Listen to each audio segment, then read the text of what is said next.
Katanya mau jadi negara besar, tapi giliran bangun masjid di pusat ibu kota baru, orang-orang malah ribut soal kubah, bukan soal makna. Kita ini sedang pindah kepala negara secara harfiah dan simbolik, tapi mentalnya masih stuck di polesan. Lantas, apakah masjid negara di jantung ibu kota Nusantara ini sekadar proyek fisik, atau tanda peralihan sejarah yang lebih dalam dari sekadar beton dan marmer? Mari kita bedah pelan-pelan. Tapi hati-hati, ini bukan sekadar soal kubah dan menara. Ini soal pesan. Karena arsitektur kawan adalah geopolitik yang dibangun dengan beton. Dan Masjid Negara IKN bukan sekadar tempat sujud berjamaah. Ia adalah mimbar diam yang bicara banyak hal tentang siapa kita dan kemana kita ingin diingat oleh sejarah. Masjid ini sedang dibangun di Kalimantan Timur, di titik baru yang katanya akan menggantikan Jakarta sebagai pusat gravitasi kekuasaan. Tapi, apa yang ingin kita tunjukkan lewat masjid ini? Bahwa kita bisa bangun gedung besar, bahwa kita bisa kejar tayang proyek dalam tenggat, atau bahwa kita punya visi peradaban yang lebih dari sekadar copy-paste gaya Timur Tengah? Desainnya futuristik, katanya. Kapasitasnya 62.000 jemaah, konon lebih besar dari banyak stadion di Eropa. Tapi pertanyaan dasarnya tetap, untuk apa sebesar itu? Untuk siapa? Dan apa maknanya bagi bangsa yang sedang mencoba bangkit dari belenggu sejarah kolonialisme dan sentralisme kekuasaan? Groundbreaking-nya sudah lewat Januari 2024 oleh Presiden sendiri. Otorita IKN memimpin, arsitek kondang lokal dan asing diajak main. Dari Pak Nyoman Nuwarta sampai Alien Design Consultant.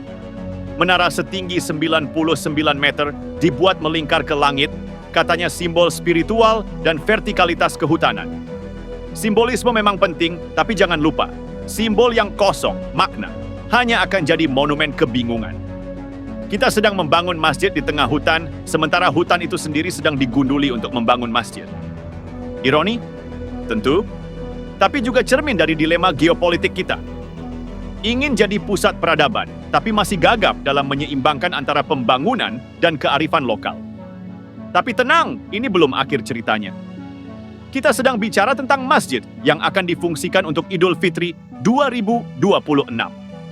Lahan seluas 32.000 meter persegi, bangunan utama 60.000 meter persegi. Masjid ini katanya akan berdampingan dengan gereja, pura, wihara, dan basilika. Simbol toleransi yang indah, tapi jangan berhenti di simbol. Karena toleransi yang sejati dibangun bukan di atas marmer, tapi di atas keadilan sosial. Masjid ini dalam kerangka geopolitik spiritual adalah deklarasi diam bangsa ini kepada dunia. Kami hadir. Tapi hadir untuk apa? Untuk menunjukkan kemegahan? Atau untuk membuktikan bahwa bangsa ini masih punya akar? Karena kalau tidak hati-hati, kita hanya akan memindahkan ego dari Jakarta ke Kalimantan, bukan visi. Ingat, masjid pertama yang dibangun Nabi Muhammad di Madinah, Masjid Quba, tidak dibangun megah, tapi dibangun sebagai pusat komunitas. Tempat berkumpulnya visi, strategi, dan penyatuan umat. Apa Masjid Negara IKN bisa mewarisi semangat itu? Atau sekadar menjadi proyek mercusuar yang kehilangan arah? Pertanyaannya kini bukan lagi sejauh mana pembangunan masjid ini sudah berjalan, tapi sejauh mana kita memahami kenapa kita membangunnya. Sekarang bayangkan ini, sebuah masjid megah berdiri di jantung Nusantara. Menara 99 meternya menjulang menembus langit tropis Kalimantan, membelah awan, memantulkan cahaya mentari di atap logamnya yang berkilau. Tapi jauh di bawahnya, di fondasi yang tak terlihat kamera drone, ada pertanyaan yang lebih besar dari ukuran menara itu sendiri. Apa yang sedang kita rayakan? Spiritualitas atau sekadar ambisi nasional? Karena jangan salah, setiap mega proyek itu punya lapisan yang lebih dalam dari sekadar anggaran. Di balik plakat peresmian dan pemotongan pita, ada dinamika geopolitik yang bermain. Dan Masjid Negara ini bukan pengecualian. Ia sedang diposisikan sebagai poros spiritual Nusantara, pesaing simbolik dari masjid-masjid negara lain di dunia Islam. Tapi justru disitulah bahayanya. Ketika rumah ibadah dibebani peran geopolitik, maka batas antara ibadah dan propaganda jadi sangat tipis. Lihat saja bagaimana dunia bermain dengan simbol. Uni Emirat Arab bangun masjid bernama Sheikh Zayed sebagai lambang kekuasaan transnasional. Turki bangun Masjid Çamlıca di Istanbul sebagai simbol kebangkitan Ottomanisme baru. Arab Saudi renovasi Masjidil Haram sebagai ekspansi pengaruh Wahabisme. Kita bangun masjid di tengah rimba tapi masih bingung. Kita ingin tampil sebagai apa di mata dunia Islam? Moderator? Mediator? Atau cuma penonton mewah yang ingin dianggap pemain? Lalu ada hal lain yang sering luput, soal waktu.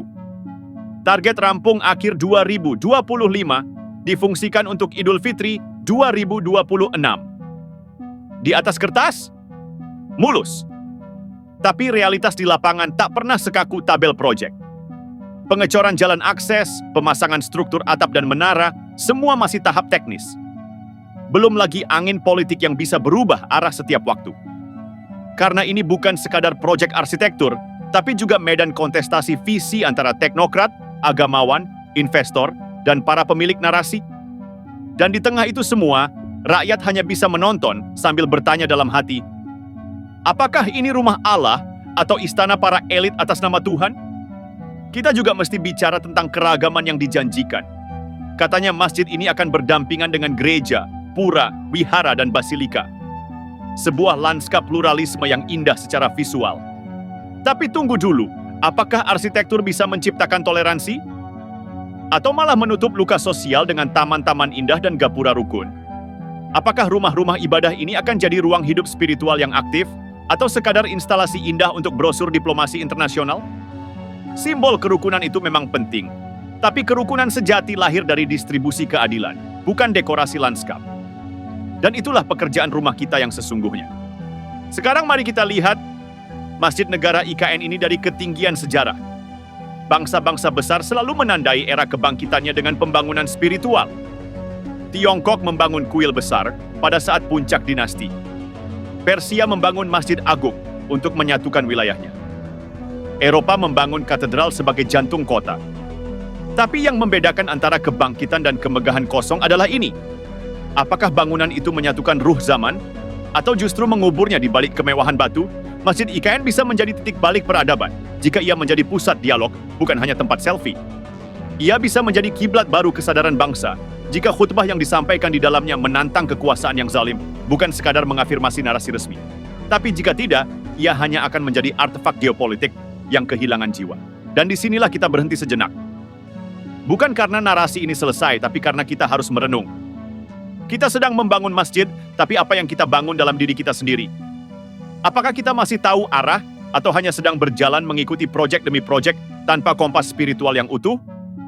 Apakah kita sadar bahwa bangunan besar tanpa fondasi kesadaran hanya akan jadi monumen bisu di tengah hutan yang diam? Lantas, siapakah yang akan menjadi imam di masjid sebesar ini? Bukan dalam arti ritual, tapi dalam arti kepemimpinan visi. Apakah bangsa ini siap untuk memimpin dirinya sendiri, atau kita akan terus menyembah simbol sambil melupakan maknanya? Jawabannya belum ada, tapi sejarah tak akan menunggu. Tiba saatnya kita jujur, Masjid Negara IKN bukan sekadar soal batu bata, menara, dan angka progres yang dikutip dari rapat teknis. Ia adalah manifesto diam bangsa ini, ditulis dalam beton, ditandatangani dengan dana publik, dan akan dibaca oleh anak cucu dalam bahasa sejarah. Masalahnya, sejarah tak membaca brosur proyek. Ia membaca niat, keberanian, dan arah. Kita sedang merancang ruang sujud terbesar di tanah yang baru akan tumbuh jadi ibu kota. Tapi tanpa arah yang jernih, kita bisa saja sujud ke arah kiblat yang salah. Bukan karena salah kompas, tapi karena hilang komitmen. Kita membangun tempat salat, tapi jangan sampai justru gagal membangun kesadaran. Karena pada akhirnya, semua ini bukan soal arsitektur. Ini soal bangsa yang sedang bertanya pada dirinya sendiri. Siapa kita dan mau jadi siapa kita di tengah dunia yang makin keras dan tidak sabar ini? Masjid itu bisa jadi titik balik, atau sekadar dekorasi kekuasaan yang rapuh. Bisa menjadi ruang perenungan nasional, atau panggung narsistik proyek kebesaran semu. Semua tergantung pada kita.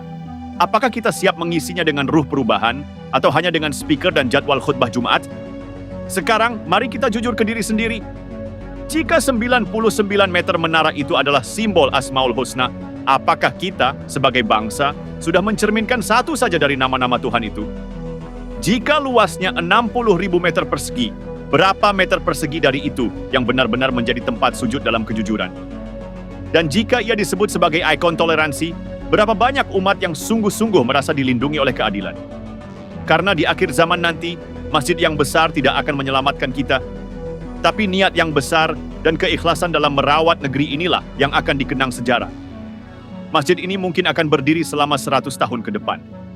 Tapi pertanyaannya bukan apakah ia akan bertahan, melainkan apakah ia akan berbicara atau hanya membisu. Dan pertanyaan terakhirnya yang paling menyakitkan, apakah kita sedang membangun rumah Allah atau hanya sekadar rumah untuk ego kita sendiri? Itu tugas kita sekarang. Bukan hanya membangun masjid, tapi membangun makna. Karena yang kekal bukan kubah emas, tapi kesadaran kolektif bahwa bangsa ini tidak akan besar hanya karena beton dan proyek, tapi karena ruh yang tidak bisa dijual dan jiwa yang tidak bisa dibeli. Semoga Masjid Negara IKN bukan hanya bangunan, tapi permulaan dari kesadaran baru. Dan semoga kita, umat yang katanya beriman ini, tidak terus-terusan tertinggal oleh bangunan yang kita sendiri belum siap menempatinya. Wassalamualaikum warahmatullahi wabarakatuh.